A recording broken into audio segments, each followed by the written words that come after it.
ए जी। हाँ जी। दबाइए ना। क्या?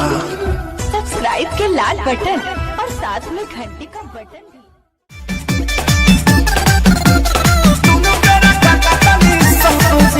Music by Shankar Singh.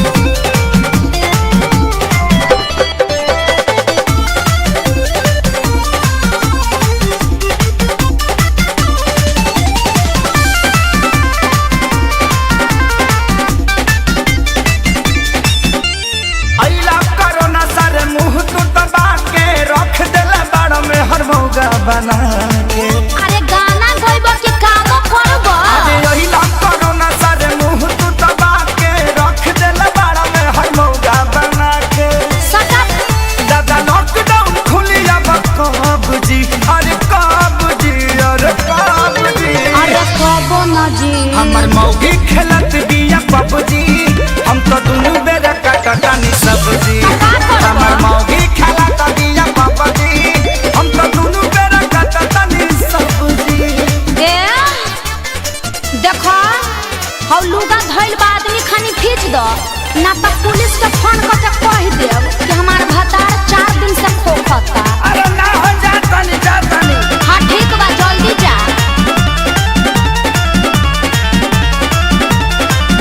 घरवा में सूती उता करतिया सहो, फूकी फूकी चूल्हा हमारा निकलता गैस हो।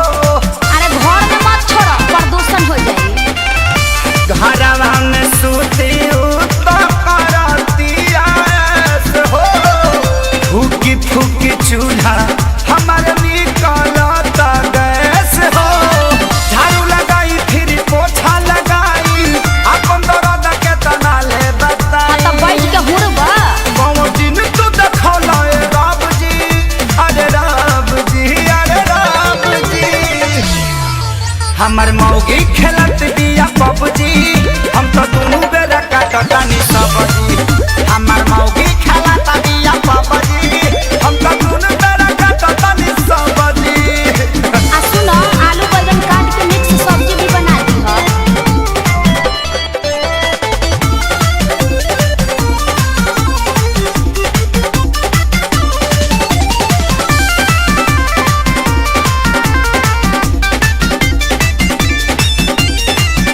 माझी माझी बरतन दर्द करता कालाई, अब से करोना सरऊ लेला तू विदाई। सार साहू मत करो चुपचाप काम करो ई जाए वाला नहीं खे। माझी माझी बरतन दर्द करता कालाई, अच्छा अब से करोना सरऊ लेला तू विदाई। रहे खेसारी के हीरो में बड़ा नाम हो, सोनू सुधा को साथे भइले गुलाम हो। सभे रोवे घर में बैठी डभ जी, अरे डभ जी, अरे डभ जी। अल्ले मेला बच्चा हमर मौगी खेलत बिया पबजी, हम तो दुनु बेरा काटतानी सब्जी। हमर मौगी खेलत बिया पबजी, हम तो दुनु